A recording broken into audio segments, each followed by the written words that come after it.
house always wins. Play long enough, you never change the stakes. The house takes you. Unless, when that perfect hand comes along, you bet big, and then you take the house.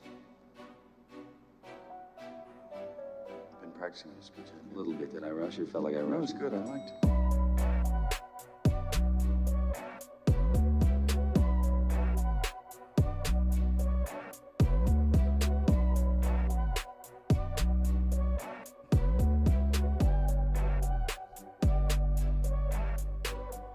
What's up, everybody? Welcome back to the Big Easy Bets podcast. I'm your host, Logan. With me in the studio, Nick Von Brick. Yo. We've got Bam in the control booth. Yo. Episode 257. We are on to the Final Four. The stage is set. We got a lot to break down, a lot to recap. The Elite Eight was incredible. This whole tournament's been incredible. Tiger Woods did it again. We'll get to that. A lot to dive into. We will be back soon with some golf content, but we're taking another week off because we got bigger fish to fry right now. Hit the like and subscribe button if you don't mind. The Final Four, as it currently sits, is going to be UConn taking on Illinois, Arizona taking on Michigan. And I'm going to be honest with you, I think this might be the best Final Four that we've had in recent history. When you look at the point spreads, the matchups, it's anybody's game. I think the matchup between Arizona and Michigan might be the greatest Final Four game of all time on paper. In terms of, this should be the national championship game. They should have been on opposite sides of the bracket. But how are you feeling going into the final weekend, basically, of our betting season? Yeah, I feel good. I kind of, usually when it comes to an end, I'm kind of, get some relief. But I don't know, man. I wish, I'm going to miss it, I guess. Yeah. Because it's going to be a little while till football, and, I don't know. I like the process now. Like, my process is more, I guess, defined or whatever word I'm looking for. It's more set, whereas before I would just kind of wait. Like, now I have a process that I know I need to go through in terms of getting ready, and we do our look-ahead episodes and our breakdowns of the conferences through college football and the conferences, the divisions with NFL, and that was a profitable run last year. Those episodes got 0 views. Nobody gives a fuck about football in the summer, apparently, but the ones who did listen, you had some valuable bets there. But, yeah, I don't want this betting season to ever end because this has been incredible, and the cherry on top we'll get to here in a second with that UConn-Duke game. If you follow us on social media, you're already in the know. But this has been the year of Big Easy Bets. And if you followed along, you've heard it a bunch. This was the first year we did the Circa Millions contest. We placed top 100. That was the goal.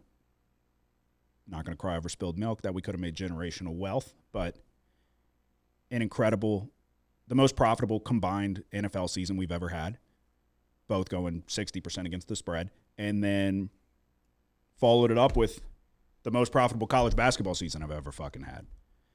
I'm not even exaggerating. We'll see how it plays out over this weekend, but I might have tripled my bankroll this year.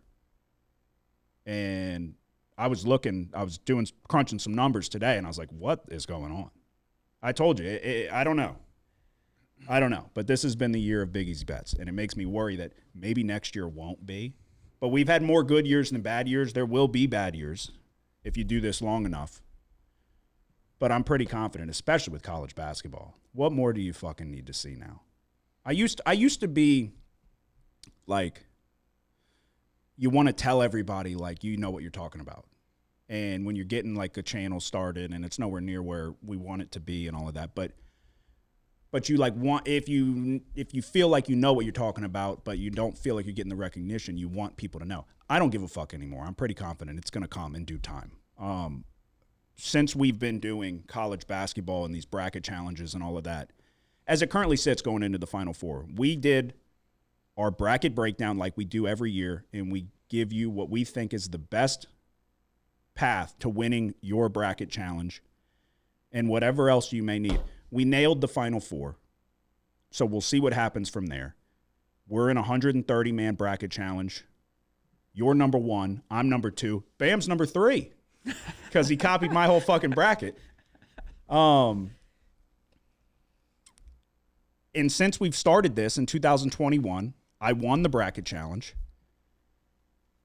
I then got a true second place with UConn one year. I got second place in terms of it was me, it was the team I picked or the other team won. So I got 20th, but really it came down to a one-game situation. So second place pretty much. And then now here we are in a 5-year span. That's a first place, a second place, a second place, and we'll see how it plays out this year, but we're in a good spot. And anybody can get lucky doing this, but I think it's proven now. I know more. That's why you fucking come listen. It is what it is. And it feels fucking good that it's like that validation. You look for validation where, like, I said it throughout the Circa Million, where it's like you almost feel like imposter syndrome sometimes, or at least I did, where I'm like, we're winning everything.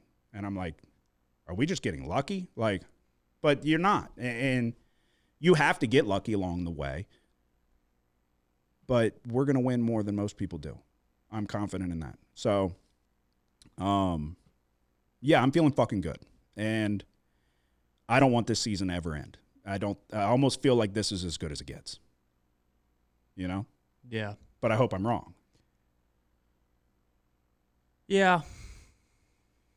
I mean, look, I think the thing that sucks about it coming to an end is, like, just all the sports that are left between now and football season. It's like, I hate baseball.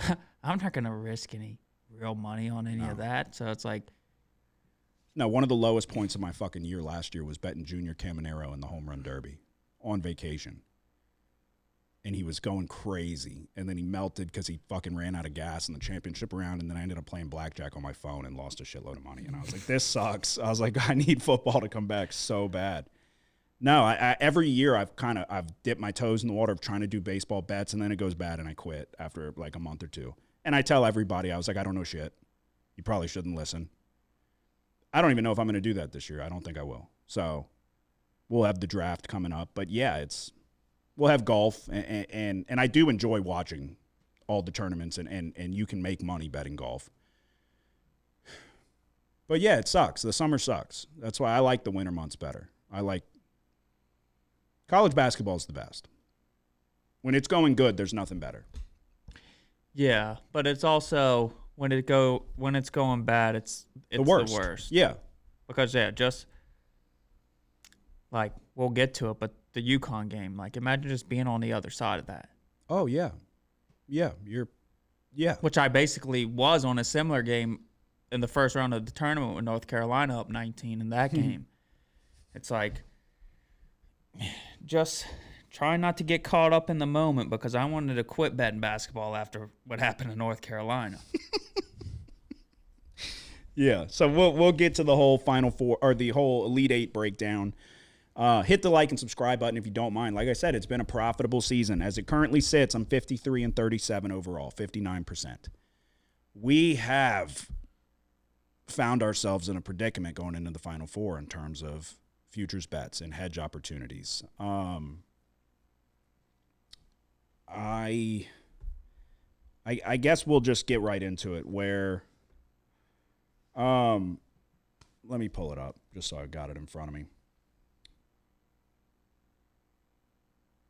So first off, Tennessee, Michigan, we're dumb for not just laying it with Michigan. I've been low on Tennessee all year, and it was one of those,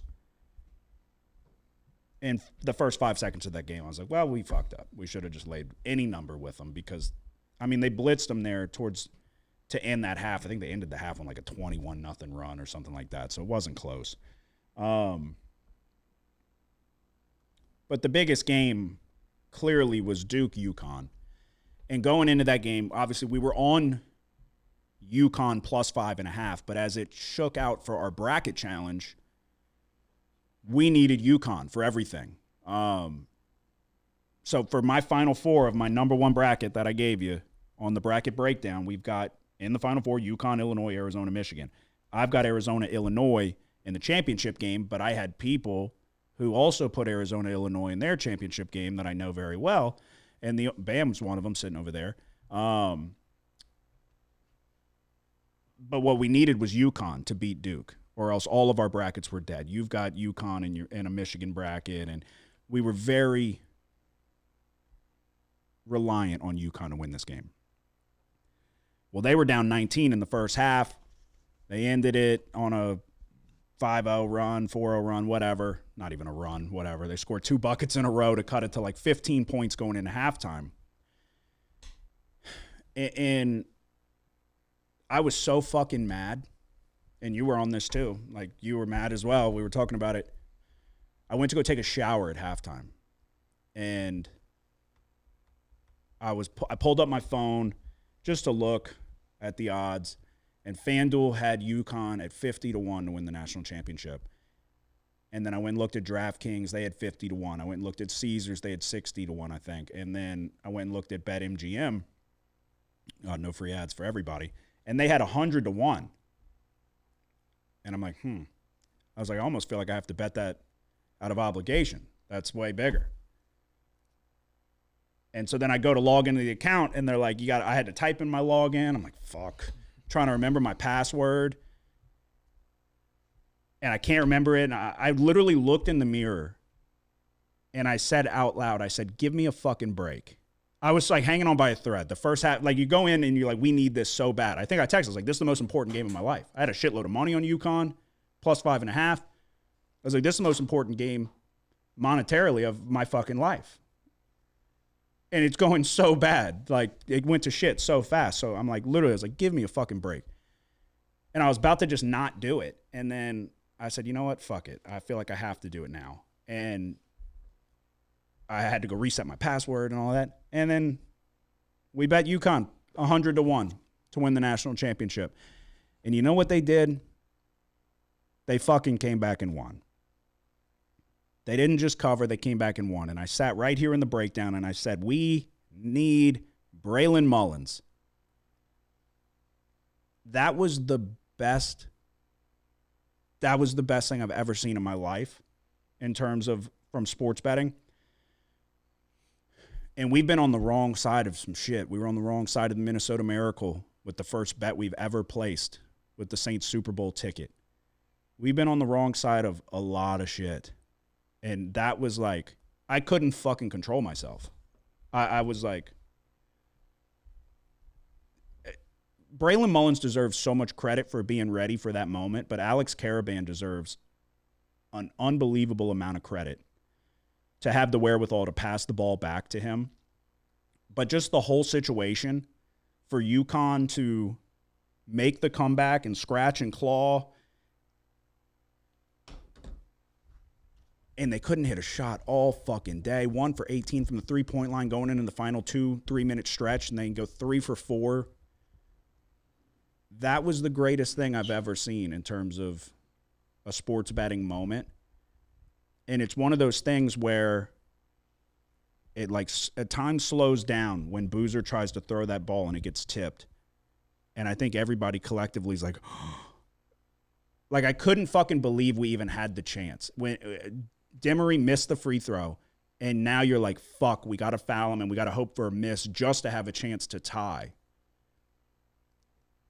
And he throws the ball up for grabs. And then it feels inevitable at that point. It feels like, oh, y'all are fucked.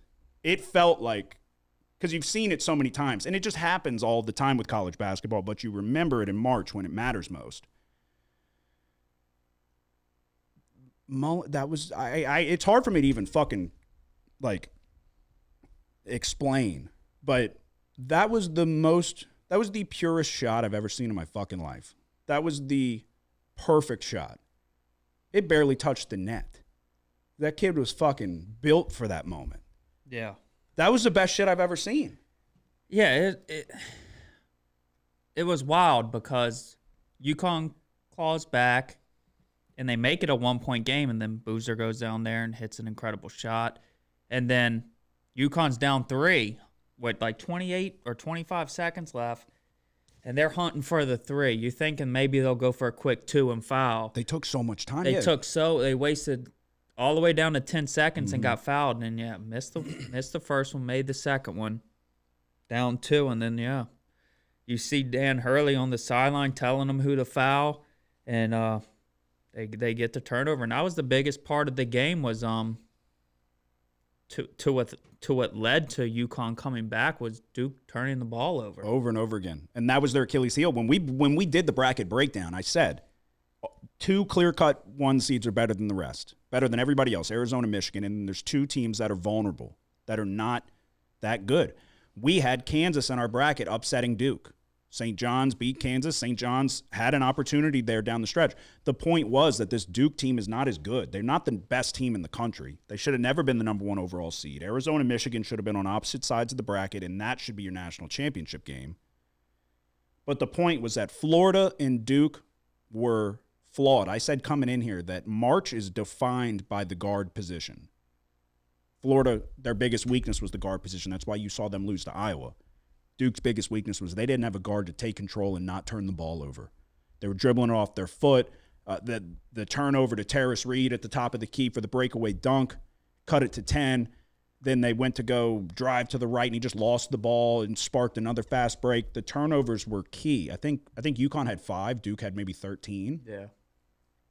And that was their issue. That was their Achilles heel. They turned it over a shitload against Siena, against TCU, against St. John's. That St. John's, every time they would get back into that game, one, they were hitting a shitload of threes, but Duke started turning the ball over and springing fast breaks. It was their Achilles heel. But that, I will remember that shot from Braylon Mullins till the day I die. And because it was already important. I said going in, I was like, this might be the most important game I've ever fucking bet on. And then I fucking bet him 100-1.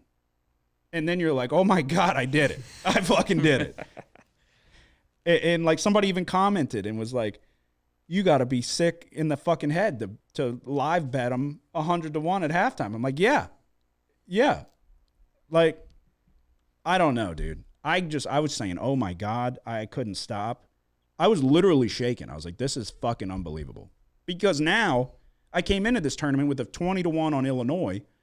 Before the conference tournaments, I bet Arizona plus 550 with a decent-sized bet. Hedged betting Michigan. And the only team was the longest shot to win, as it currently stands. But I had nothing on UConn or Duke. And then somehow I find myself with the biggest ticket of all of the bunch on UConn. And it was the most unexpected one. And so now I'm like, I got to figure out how we're going to navigate this. But that was every year before the tournament starts, I will watch the updated March Madness highlights, best moments of March. And it gets you ready for the tournament and all of that. And every year I'm like when they happen, I'll think about what's going to be added, I guess, obviously the St. John's layup against Kansas will be in there. And it's dude, Braylon Mullins' shot, that might be the best shot in the history of the tournament.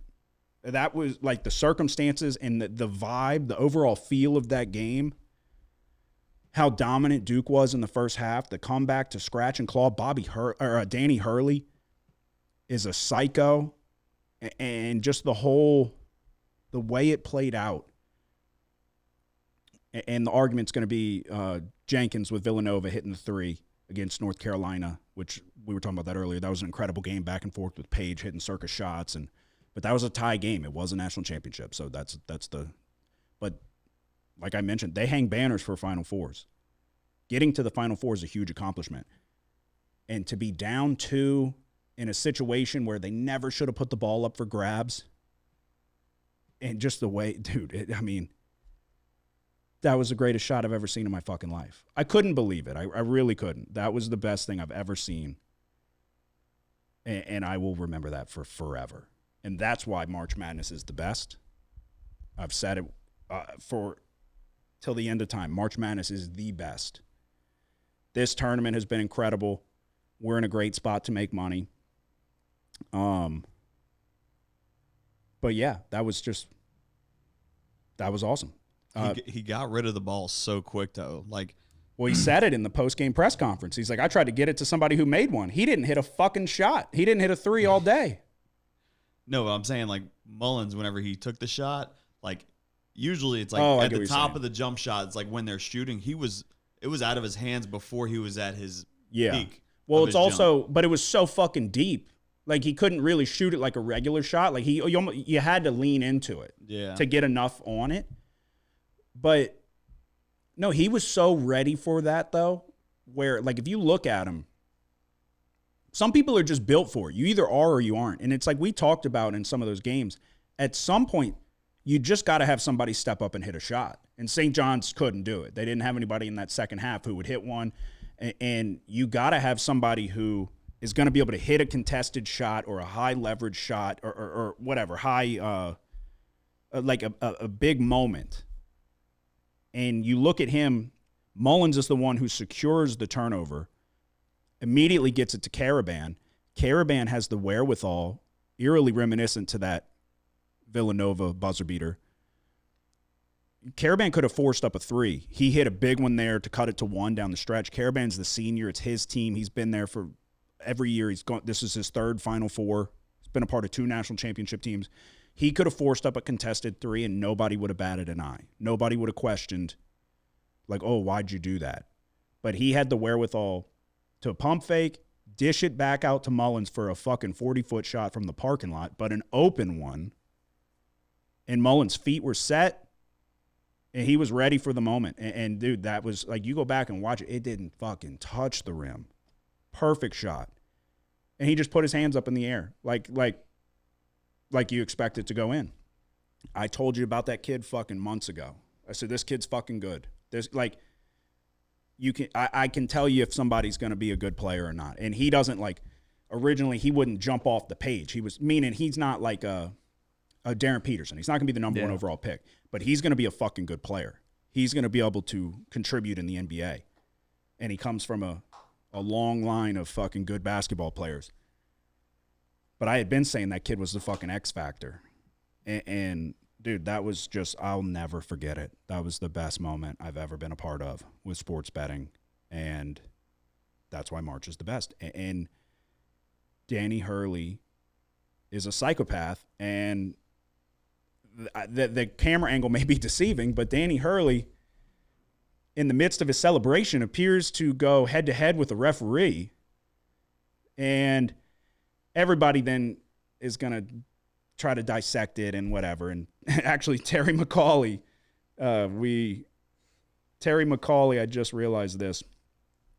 He posted that it's, like, disgraceful and he should have been teed up, basically, is what he's saying, and he wishes that the referee would have done his job. He said, under no circumstances, Terry McCauley's the head, like, he's on the broadcast for the NFL games. He's the head of officiating for Who Gives a Shit. He said, under no circumstances should behavior like this go unpenalized, regardless of the sport or game situation. Not unexpected by this coach. Deeply disappointed the official didn't do his job. I said, you're 100% correct here, Terry, but also take that opinion, crumple it up, and shove it up your ass. And then he blocked us on Twitter. You're not going to fucking blow the whistle in that situation. You're not going to rob everybody of arguably the greatest moment in March Madness history. But then they questioned the official, and he didn't even know what they were talking about. Seth Greenberg came out and said he asked him about it, and he was like, what do you mean? So they're saying there could be a situation where, like, I think, like, Hurley knows him.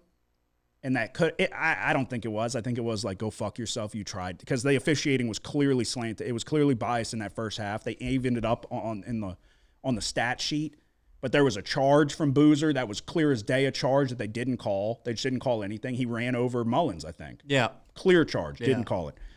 It was biased. They were calling every touch foul on Duke, and then every time, even Rafferty was on the broadcast, like, they missed a foul there on Boozer driving in. It's like, shut the fuck up, dude. Like, what are we doing?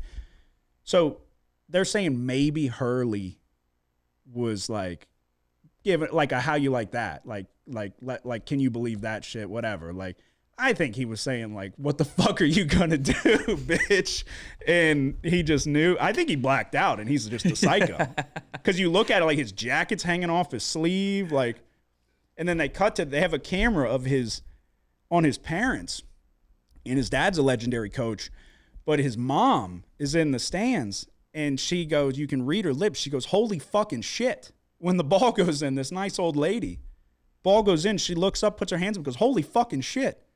Did we just win this shit?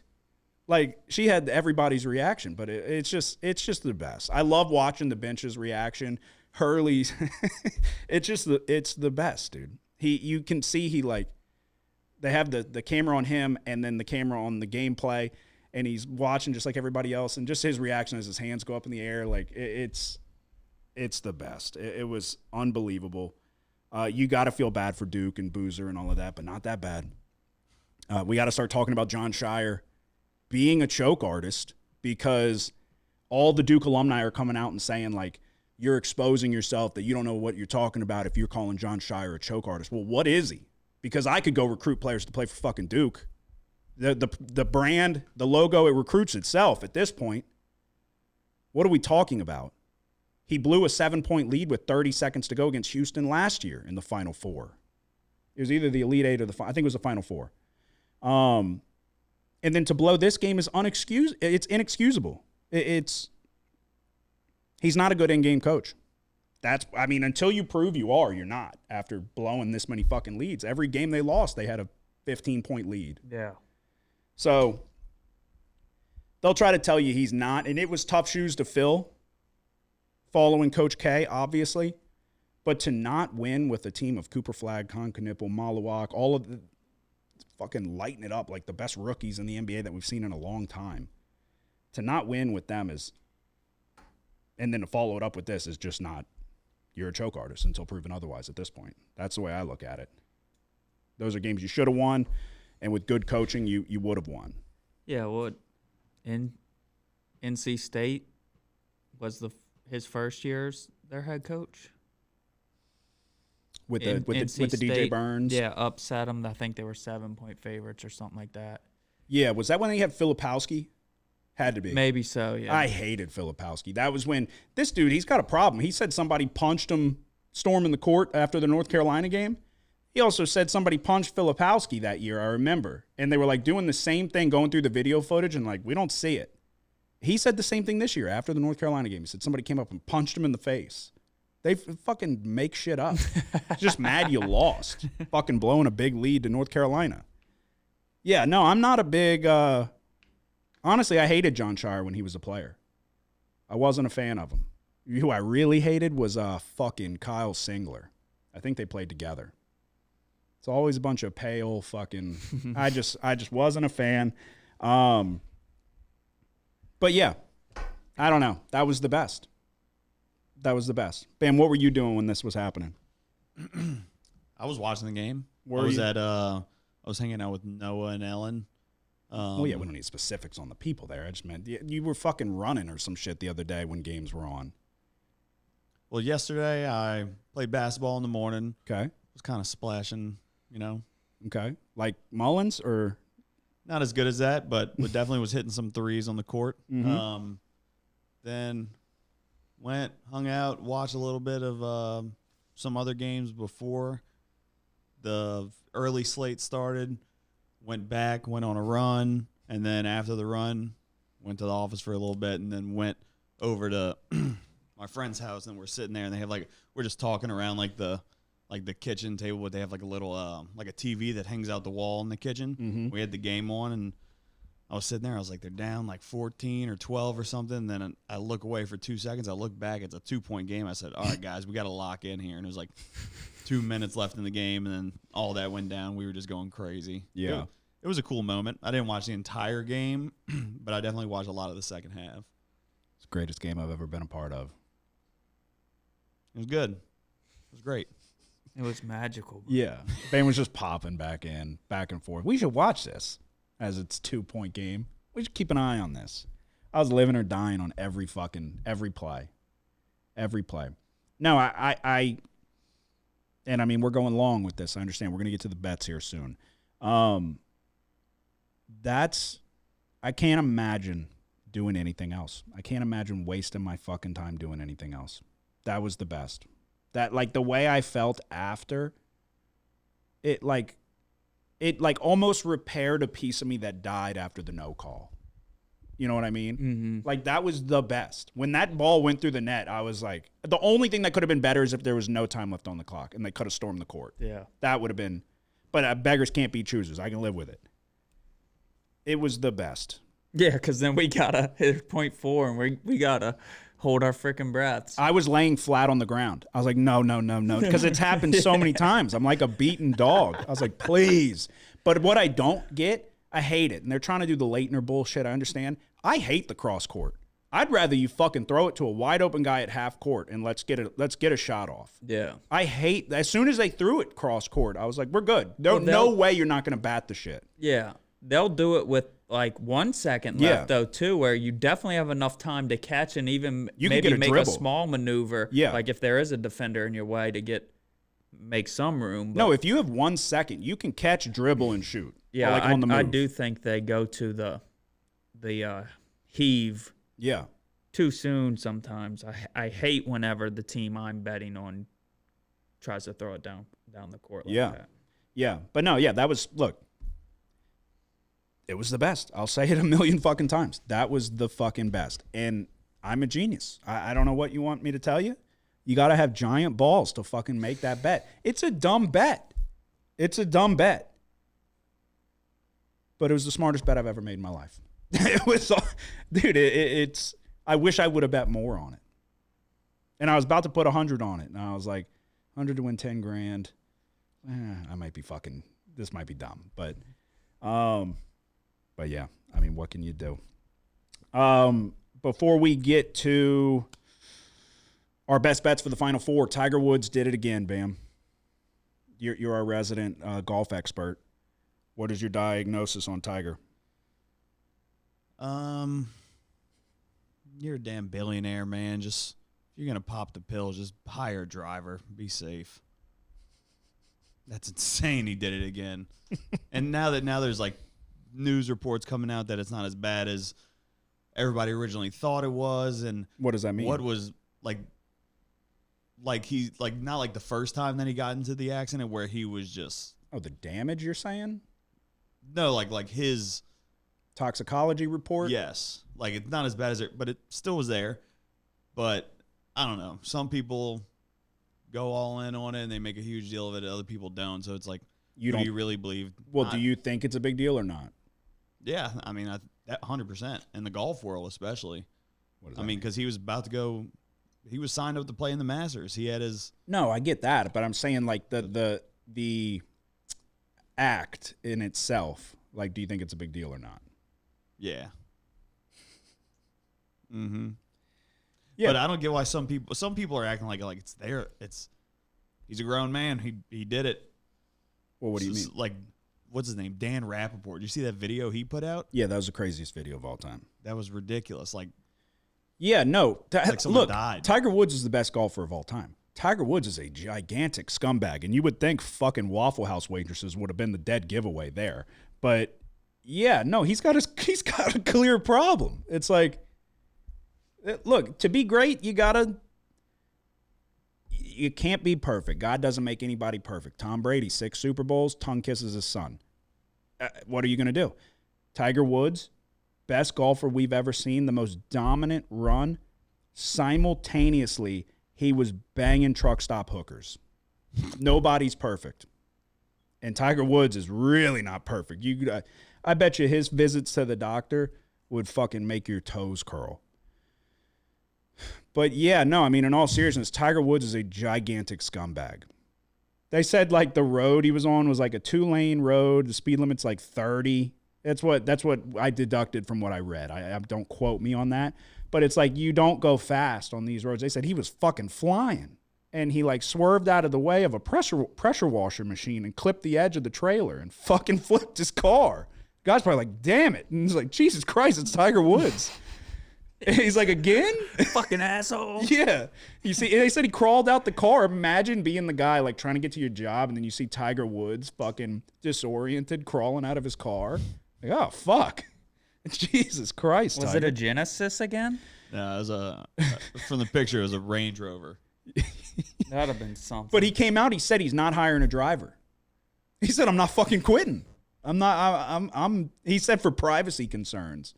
Like, buddy, privacy concerns? You were fucking dirty hookers. You don't care about privacy?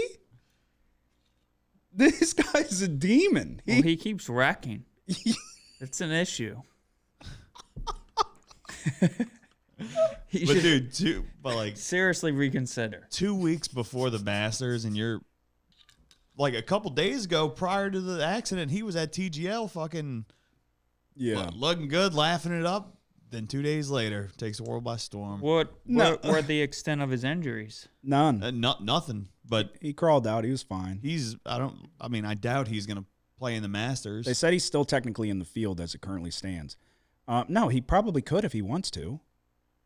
I don't think he gives a fuck about anything. He had his whole life ruined on national television as his wife was chasing him with a 7-iron because he couldn't stop fucking Waffle House waitresses. He doesn't care about his public perception. So if he's healthy enough to play in the Masters, I'm sure he will. If I had to bet on it, he probably won't. But the point being is, like, this guy has no shame. He's a gigantic scumbag because you keep fucking wrecking your vehicle. He clearly has a problem with addiction on a number of different fronts. And yeah, I'll tell you, I'll be the first one to bang the drum that Tiger Woods is the greatest golfer of all time. Tiger Woods is a gigantic scumbag. That video from Daniel Rappaport was unbelievable. He looked like he had been crying all morning. And he's like, what did he say? He's like, I wish he would stop driving, but I think that's the only time he feels normal. Where he's in control. It's like, buddy, he's barely in control. He's out of control. Feels normal. No one wrecks their fucking car that much. I don't think that's nobody could wreck their car as much as Tiger Woods wrecks his car and still be allowed to drive. Fucking Evil Knievel didn't fucking wreck that much. Yeah, and he was trying to fucking do dumb shit. Tiger Woods is just trying to make a tee time. He's going 120 and a 30, fucking coked out of his mind. Yeah, like if he doesn't get there on time, he's not going to be able to play. Yeah, guess what, pal? They'll wait for you. They'll shut the whole fucking course down for you. He probably owns the fucking course. He's like, shit, I got to make this tee time. He can't see straight. It's the craziest shit of all time. Like a guy who he can't figure out driving. He everyone does it. But Tiger Woods can't figure out how to fucking drive his car correctly and to do it without taking a bunch of pills. Like, and the video from that dude is insane. And I used to question, like, why he got as much hate as he did, meaning Daniel Rappaport. But I'm like, I get it now. Like, that was the corniest shit I've ever seen.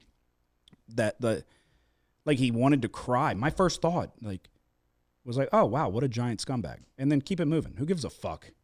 Who gives a fuck? This guy's crying like his fucking brother just got in a car accident or something. It's like, it's Tiger fucking Woods. He's a billionaire, dude. He'll be fine. He'll be okay. Yeah. I don't know. That was crazy. But yeah, I can't believe he did it again. I also can't believe he's like still like, I'm not fucking quitting. Like, I'm still going to drive. They said the Secret Service told him he can't drive Trump's grandkids around. It's like, yeah, no shit. He shouldn't be allowed to drive, period. It's the craziest fucking battle that we've got going in sports today. It's Tiger Woods versus the fucking road. I don't know, dude. I don't know. I kind of love it, though. Like, you need stuff like this. You need stuff like this to remind you that, like, nobody's got it all. Mm-hmm. Nobody's got it all. They had him in a holding cell for, I think they said, a little while. So, I don't know. You see those mug shots, dude. He's fucking dead behind those eyes. He's just fucking going through the motions. But I don't know. That's really all I got. I think it's like kind of hilarious, but also he's a scumbag. Like, if he, like, what more do we need to see? We need him to kill somebody, and then what? Then we'll fucking. He's lucky he hasn't killed someone. Yeah. That's funny though. Trump won't let him drive. Yeah, the Secret Service was like I just wish I could have been a fly on the wall for that conversation. Like, you can't put the grandkids in the car. Can't do. And then they said, like, apparently the kid's mom gave him a big ultimatum. Like, what the fuck does that mean? Like, you didn't know there was a problem? You gave him an ultimatum. Did you not know what you were getting into? This guy is a fucking menace. This is a serious problem. This was poor judgment from the get-go on her part. Yeah. I don't know. All right, we went on a tangent there. It's Tiger Woods, greatest golfer of all time, worst driver. It's like in on PGA one Tour. hand, it's like,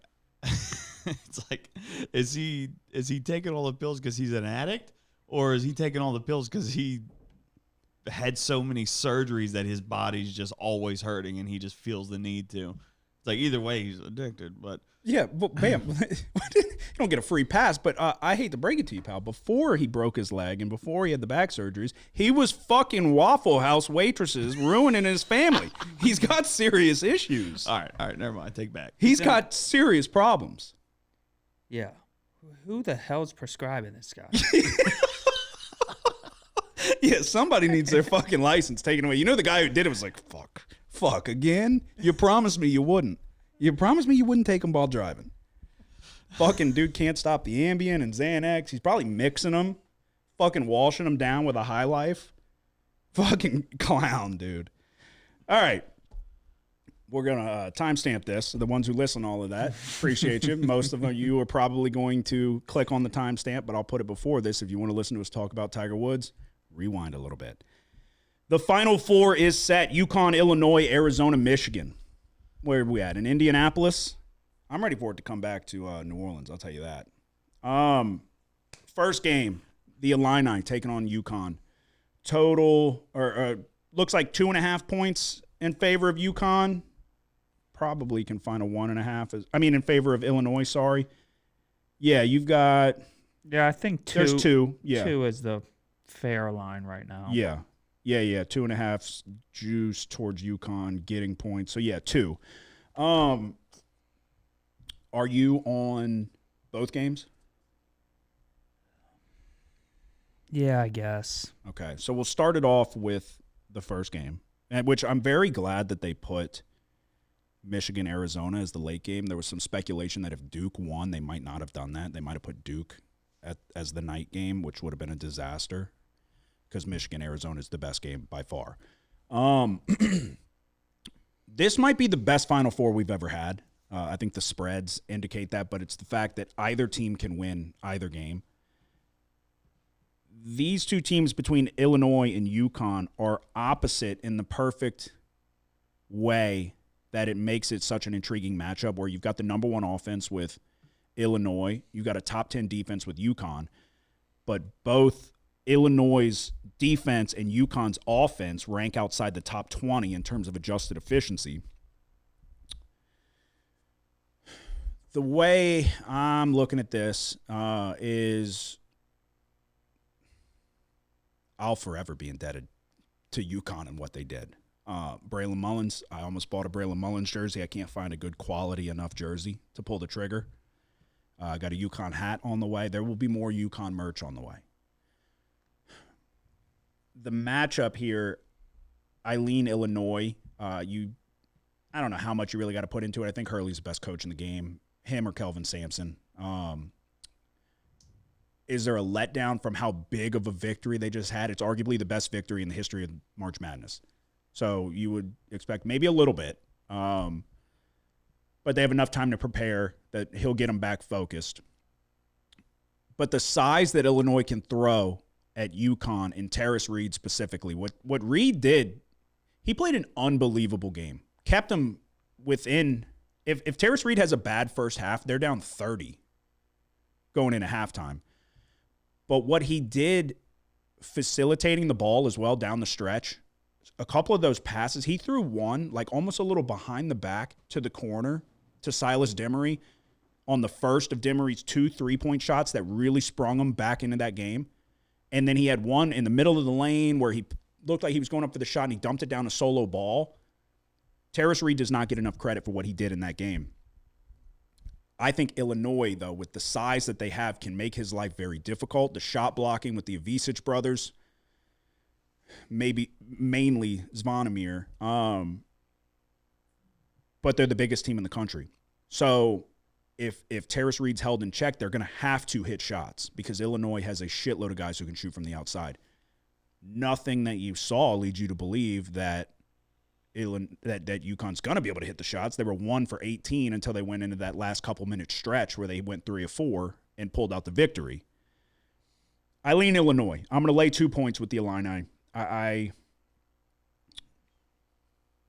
the offense is that good that you saw it against Houston. You saw it against who'd they just play? Iowa. Was it Iowa? Yes. Yeah. Iowa defensively, I thought, was doing a very good job. And Houston obviously is Houston, and that was a low-scoring game. But it gets to the point to where they're going to hit shots. You're going to have to be able to match them at a certain point in that game. I don't know if UConn is going to have the offensive firepower to go toe-to-toe. So at 2 points, I'm going to lay it with Illinois here, and I'm going to trust just the different number of options that they have between Wagler and Boswell and Mirkovic, and you go down the line, and just the people coming off the bench with Davis and Hummerkaus, and they have so many different guys who can shoot from the outside. Stojakovic is not getting enough credit. He's having an incredible tournament with his ability to get to the basket, but the rebounding and all of it, I think Illinois, I trust Illinois' offense to come through more than I do UConn's to exploit the weakness of Illinois' defense. But defensively, I felt like Illinois has been playing pretty good in this tournament, and with the size that they have on the perimeter, you're going to need another really good game out of Terrace Reed. Illinois' got the size to match up and go toe-to-toe, so I will lay 2 points with Illinois. Which way are you going? Yeah, that's the thing is Illinois has been, outside of Arizona and Michigan, Illinois has been really impressive in the tournament. And what they've been able to do, and it's what they did all year, is really the pace of play they play at offensively almost sets up their defense because they're going to slow the game down so much, and then they're just going to be more efficient than you. Yeah. So they almost make every possession count more than, like, let's say, a faster paced team would play. Yeah, they're going for volume instead of good looks. They're going for so they're multiple limiting the amount of possessions the other team gets, and their offense is good enough to be more efficient than the other team. And when you look at Connecticut, it's like this offense just is, far from polished, and you saw it in the game against Duke. They were like 1 for 18 from 3 until like the last 5 minutes of the game. Yeah. So I don't know. You look at Illinois defensively, they don't foul a lot. They're not like a top defense, but they defend well enough and they don't foul a lot offensively. They rebound the ball well too. So I like Illinois here. I think they've quietly been really good this tournament. Yeah, I think they're playing their best basketball at the right time. And this is a rematch from earlier in the year. UConn won 74-61. This game was in the Garden early in the season. Very tough place to go play.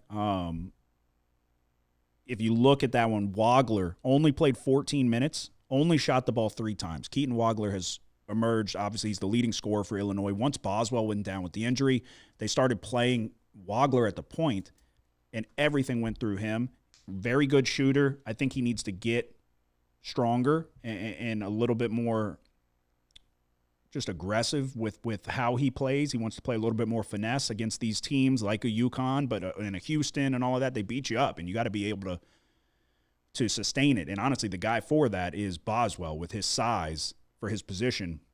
He can handle the contact. And in that first matchup earlier in the season, because Boswell hurt his hand and he missed a lot of time, earlier in the season, Boswell was 8 of 16, 25 points, 50% from the floor. UConn shot 10 for 28 from the three-point line in that one. Terrace Reed, though, 0 for 3, 2 points. He had 4 fouls. He was in foul trouble, only played 15 minutes in the game. Illinois has a lot of size and a lot of guys, Mirkovic specifically, but a lot of guys who can operate down in the low post, and they're the Europeans. They play European style of basketball, a lot of pump fakes and a lot of skill around the basket. They could get him in position, get him in foul trouble again, and then UConn's going to be in trouble there. Solo Ball had 15 points in that one, 6 of 14 from the field. Solo Ball has not played well in a long time, to be honest with you. So if he figures it out and he can start really contributing, then obviously UConn can win, and they have a very legitimate chance of winning this game. But I just feel like the consistency of the contributors that you need to be there for you just haven't really been there for UConn down the stretch of the season, whereas Illinois the offense, they have so many different guys who can get to the basket, but the way that they rebound the ball with the second chance opportunities, I think that's going to be the difference here. So, yeah, I'm taking Illinois. You as well? Yep. All righty. The second matchup of the night, the biggest matchup, I would say, in Final Four history. Let me just set the table for you here. The clear-cut best two teams in the country, it was that way coming in to the tournament, and it's that way as it stands now. This should have been the national championship. They should have been on opposite sides of the bracket, but they're not. They meet in the Final Four. Arizona, Michigan, it spreads around, looks like 1.5 points in favor of Michigan. The two best teams by far, and they're near replicas, both top 5 in offensive and defensive efficiency. Both play at an extremely fast pace, both loaded with size. Michigan 28th in the nation in average height, Arizona 7th. Both shoot 36% or better from the three-point line. When you're looking at the matchups, so you try to break down how you think this game's going to go, right? You got Mara down low, who's a freak of nature with an incredible wingspan. Then you've got who is probably the best player on the court currently is Yaxel Lindeborg for Michigan. But when you look at the way they match up, so like we just talked about, size-wise, Arizona has the size to throw at Mara and give him trouble with Krivas and Awaka, Koa Pete. They have a lot of size down there. This one is, I mean, it's extremely tough. You can make an argument for either side. Like I said, two best teams by far. I said, and if you remember listening, I said, I don't think Elliot Cadeau is good enough to win you a national championship. If there's a weak link on the court, and I'll preface with the fact that Elliot Cadeau's played extremely well in this tournament, better than I thought he would, but this is a different animal now. Now you're going up against Arizona. I still stand by what I said. We've kind of been right every step of the way so far. I don't think Elliot Cadeau's good enough to win you a national championship. When you look at the turnovers, Michigan is 242nd in turnovers forced, so they don't turn the opponent over a lot, and they're 204th in turnovers themselves. Arizona's above average in both of those categories. So if there's an advantage, it's in the turnover department. And I think with Jaden Bradley or Burries, whoever you want to put on Cadeau, I think they can put him in situations where he turns the ball over. And Arizona's going to take advantage, and they're going to get out and run. I'm going to take the points with Arizona here. I'm going to stand by what I initially thought. I had Arizona winning my bracket. I had the futures bet on Arizona. I'm going to go Arizona plus, I think, is 1.5 the best number, or has it? I got it. Let's see. Yeah, 1.5 is the best number. Yeah. It's look, and you may go Michigan, and I wouldn't blame you for it. I'm not going to sit here and this is not a lock. I'm so excited to watch this game. Just from a fan standpoint, this is going to be an unbelievable matchup. That they're the same team basically, but I think, what if it's a poor shooting night or what if it's just a tough game from Lindeborg? Who steps up in his absence? Because they rely on Cadeau to shoot a lot of threes. Both teams don't attempt a ton. They shoot them well when they do. But I don't trust Elliot Cadeau. And I see it a lot of times where they are relying on him to shoot from the outside. When I look at Arizona, though, I just think there's a lot more options to step up in the scoring department. Burries is going to be a lottery pick in the NBA. I think he's the X factor in this game. But Jaden Bradley's proven he will hit the timely big shot when needed. He's also going to take away your best scorer from the guard position. Koa Pete, if you remember how this season started, it was Arizona versus Florida in like one of the first games of the year. Koa Pete went for 30, and they blew Florida out. And it was from day one. It was like, whoa, Arizona might be the best team in the country. They are.